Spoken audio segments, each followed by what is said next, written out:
जंगल के पेड़ों पर ओस की बूंदें चमक रही थी। हवा में ठंडक थी और पक्षियों की चहचहाट चारों ओर गूंज रही थी। एक सुंदर हिरन धीरे धीरे जंगल की पगडंडी पर चला जा रहा था। उसकी चाल में एक अद्भुत नजाकत थी। वह सीधा झरने के किनारे पहुंचा और पानी पीने लगा।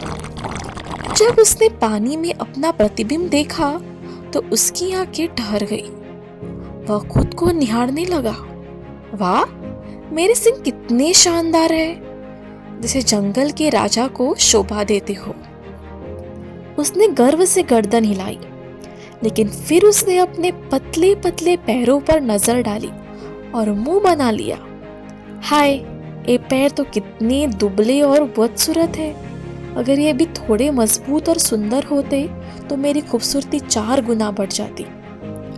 हिरन खुद में खोया हुआ था कि तभी पीछे से जंगल में एक भयानक आवाज गूंजी। वह शेर की दहाड़ थी।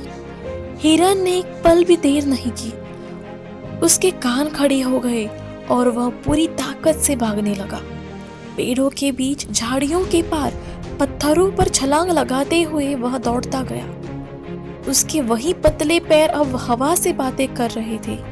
शेर भी पीछे दौड़ रहा था, लेकिन हिरन की गति इतनी तेज थी कि शेर धीरे धीरे पीछे रह गया।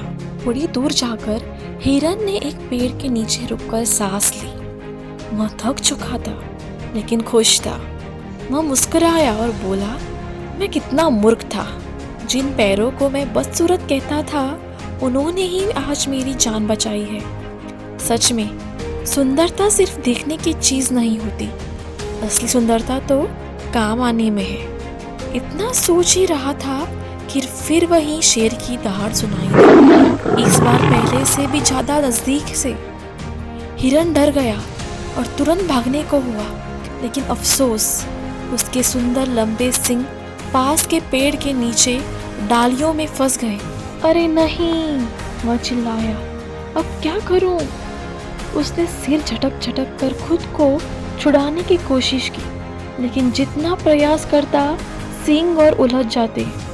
पत्तियां टूटने लगी, डालियां हिलने लगी, लेकिन वह आजाद न हो सका। शेर की गर्जना अब बेहद करीब से आ रही थी। हिरन ने डर के साथ आसमान की ओर देखा और बोला, हे प्रकृति, मैं अब समझ गया हूँ। जिन चीज़ों पर मुझे गर्व था, वही आज मेरी परेशानी बन गई है।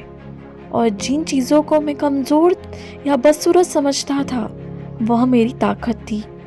काश मैंने पहले ही यह समझ लिया होता कि असली सुंदरता बाहर नहीं बल्कि भीतर की होती है, जो हमें संकट से बचाए। इतना कहते ही शेर झाड़ियों से बाहर निकला। उसकी आंखों में भूख और विजय दोनों की चमक थी। एक ही छलांग में वह हिरन पर टूट पड़ा। जंगल में कुछ क्षणों के लिए सब शांत हो गया। पेड़ की पत्तियां हवा में सरसराई, जैसे वे भी हिरन की मूर्खता पर दुख जता रहे हो। कहानी की सीख यह है कि कभी कभी किसी चीज या व्यक्ति का मूल्य उसके रूप या आकार से मत आंको। जो बाहर से साधारण या कमजोर दिखता है, वही असल में सबसे ताकतवर हो सकता है। सुंदरता तब तक अधूरी है जब तक उसमें उपयोगिता और विनम्रता न हो। घमंड हमेशा पतन का कारण बनता है और सादगी हमेशा रक्षा करती है। ऐसे ही कहानियां सुनने के लिए लाइक और सब्सक्राइब जरूर कीजिए।